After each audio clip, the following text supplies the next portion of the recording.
Bonjour à toutes, bonjour à tous, merci d'être là. Cette nouvelle capsule vidéo a pour objet aujourd'hui le 360. Le 360 comme puissant outil de management et de diagnostic. Quand on est manager, on est en interrelation avec toutes les strates de l'entreprise. Notre N+1, nos collaborateurs, nos pairs, on est ce qu'on appelle un déviant et on est en interface de plusieurs services, plusieurs missions. On a une mission, certes, avec une feuille de route pour faire avancer nos projets, faire avancer notre entreprise, faire monter en puissance nos collaborateurs, ça c'est notre mission de fond. Mais comme la vie n'est pas un long fleuve tranquille, eh bien, il y a des choses sur lesquelles on est fort, on est bon, et puis il y en a d'autres un peu moins bons. L'outil 360 va permettre de diagnostiquer quels sont les vrais besoins du manager. Alors, il en est certains qui sont facilement décelables par le N+1. Donc, généralement, il fait une formation, il fait du coaching. Mais lorsqu'il veut être exhaustif, alors il fait appel au 360. Comment le 360 fonctionne? D'abord, on fait un questionnaire, un ensemble d'items sur lequel la personne va être évaluée. Alors, soit on part d'une base déjà existante qu'on customise, soit on recrée complètement le questionnaire. Et c'est à travers ce questionnaire que la personne cible, le répondant, va s'exprimer. Il va s'auto-évaluer sur l'ensemble de ces items. Sur les mêmes items, sur N+1 va l'évaluer. Et de la même façon, sur les mêmes items, ses collègues, ses pairs vont l'évaluer. Et enfin, de la même façon, ses collaborateurs sur les mêmes items vont l'évaluer. C'est ce qu'on appelle un 360, puisque sur le tour du cadran, là, l'ensemble des interlocuteurs qui environnent le manager vont l'évaluer. L'évaluation dure 30 à 40 minutes à peu près pour chaque répondant. Et ce qui va être intéressant, c'est effectivement la suite.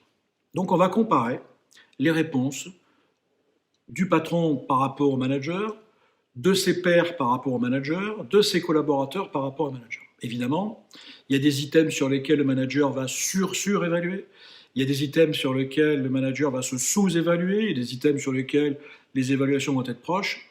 Ce qui va être intéressant, ça va être d'aller chercher les écarts, l'analyse des écarts.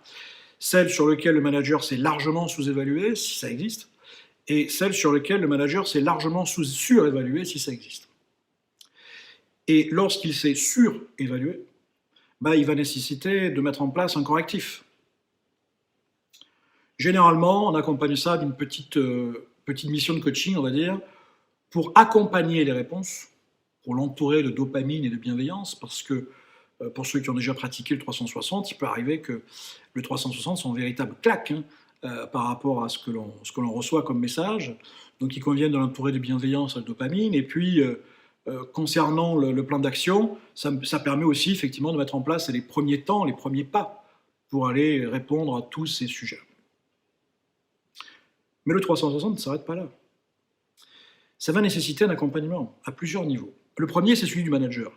Le manager va devoir s'assurer que sur tous les items sur lesquels son collaborateur s'est engagé, il va devoir mettre en place et devoir mesurer ce plan d'action et les performances et les résultats des plans d'action. La personne répondante va devoir mettre en place de son côté des éléments. Mais on s'aperçoit que souvent, lorsqu'on est dans une zone d'effort particulière, ça nécessite un coaching. Et je sais très précisément que les entreprises qui ne sont pas passées par là, en considérant, on a fait le 360, mais on ne met pas derrière un plan d'action particulier, ils n'ont rien fait en fait.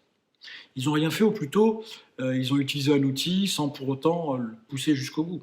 Donc utiliser jusqu'au bout le 360, c'est mettre en place un puissant outil d'accompagnement et aussi du coaching pour pouvoir aider les gens à transformer les essais qu'ils vont mettre en œuvre. Voilà ce que c'est qu'un 360. Donc un 360, pour ceux qui l'ont vécu, ils savent tous que c'est compliqué. Moi je dis toujours que c'est un petit peu comme de la TNT, qu'il faut l'accompagner vraiment finement. Mais là, la vidéo est rapide, donc on ne va pas pouvoir passer beaucoup plus de temps que ça, mais en tout cas, vous avez déjà une connaissance de ce que signifie qu'un 360, ce que c'est qu'un 360. Mais là, j'ai plusieurs questions à vous poser. La question, c'est avec quoi vous repartez, une fois que vous avez ces éléments d'information. Tous ceux qui ont vécu un 360 savent déjà, mais ceux qui ne l'ont pas vécu, quelles sont les questions avec lesquelles vous partez? Quelles sont les réponses avec lesquelles vous partez? Et de vous à moi, si vous deviez mettre en place un 360 pour vous, ou pour des gens de votre entreprise, quelle qu'elle soit, Selon vous, qu'est-ce que cela pourrait apporter? Voilà.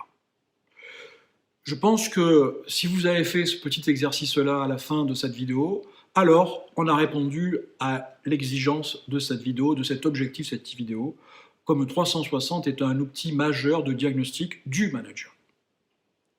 Alors voilà, donc si vous avez aimé, vous likez, si vous voulez vous abonner, vous cliquez sur la petite cloche. En tout cas, moi je serais ravi de répondre à vos questions si vous en avez. Voilà, merci beaucoup et soit à bientôt de vive voix, soit alors à une prochaine vidéo. Au revoir.